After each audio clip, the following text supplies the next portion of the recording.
treballen menys i estem més mauristes.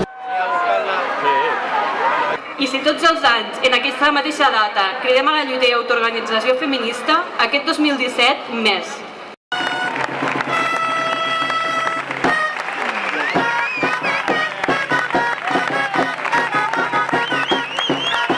Porque creemos que hoy en día aún hay mucha violencia machista y hay que erradicarlo ya.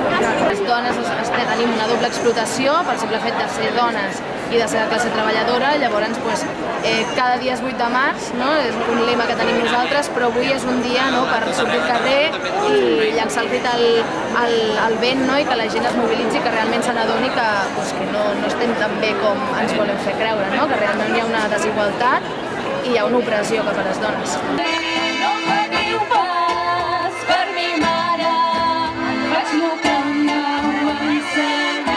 Entre murs, francs i parets escriurem la bona nova, no patiu avies i mares, que tenim nostra cançó. Farem que per tots s'escolti el gran dolor del vostre por, trencarem les vaixelles, així farem llençols.